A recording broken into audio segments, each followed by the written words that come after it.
আসসালামু আলাইকুম ভিউয়ার্স, ইনি অ্যাগ্রো চ্যানেলের নতুন আরেকটি ভিডিওতে আপনাদের সবাইকে স্বাগতম। তো আজকে যে বিষয়টি নিয়ে কথা বলবো সেটা হলো মরিচ গাছের পাতা কুঁকড়ানো রোগ নিয়ে। বাংলাদেশের এমন কোনো চাষি হয়তো দেখতে পাবেন না যে মরিচ গাছের পাতা কুঁকড়ানো রোগে আক্রান্ত হয়নি। এটা এক ধরনের মারাত্মক রোগ এবং এটি হওয়ার ফলে মরিচ গাছের ধীরে ধীরে মরে যায়, ফলন অনেকটা কমে যায়। তো আজকে আমরা মরিচ গাছে কিভাবে পাতা কুঁকড়ানো এটি প্রতিরোধ এবং প্রতিকার করবেন তা নিয়ে বিস্তারিত বলবো পুরো ভিডিওতে জুড়ে। আমি মুসাবির হিমেল। তো চলুন শুরু করা যাক।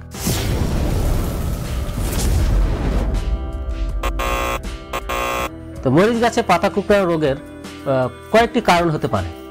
এর মধ্যে অন্যতম কারণগুলো হচ্ছে স্লিপস বা সাদা মাছির আক্রমণ, মাইট বা লাল মাকড়ের আক্রমণ, এছাড়াও কপারের অভাবে অধিক তাপমাত্রা, যেমন ধরেন মরিচ চাষের স্বাভাবিক তাপমাত্রা 10 থেকে 35 ডিগ্রি সেলসিয়াস। মরিচ চাষের সবচেয়ে উত্তম তাপমাত্রা ধরতে পারেন 20 থেকে 28 ডিগ্রি সেলসিয়াস। তো এর উপরেও যদি হয় তো কপারের অভাবের কারণে হতে পারে। তো এটা সাধারণত খুব কমই দেখা যায়। তো সবচেয়ে বেশি যেটা দেখা যায় সেটা হচ্ছে স্লিপস বা সাদা মাছির আক্রমণ অথবা মাকড়ের আক্রমণে।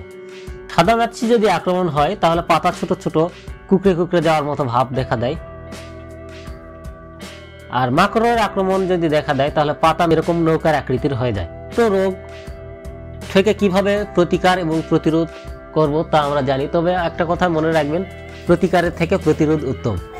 তো প্রতিরোধ কিভাবে করবেন তা আছি। বীজ শোধন, থিরাম বা যে কোনো শোধক দিয়ে মরিচ গাছের বীজগুলো শোধন করে নেবেন। এছাড়া আপনি যদি দেখতে পারেন যে পাতা কুঁকড়ে যেতে লাগছে, দ্রুত পাতাগুলো এভাবে কাঁচি দিয়ে কেটে দিবেন।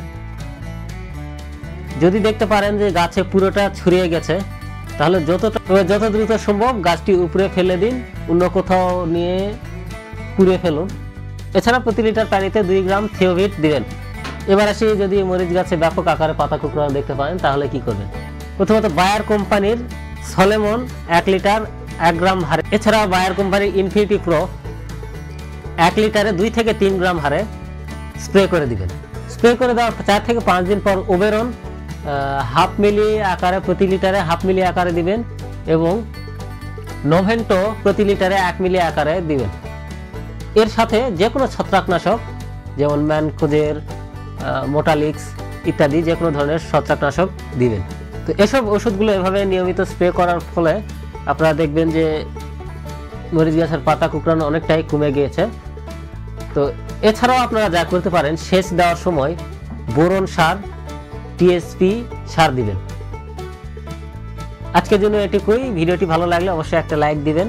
এছাড়া আপনার কোনো কিছু জানার থাকলে কমেন্ট করে জানাবেন।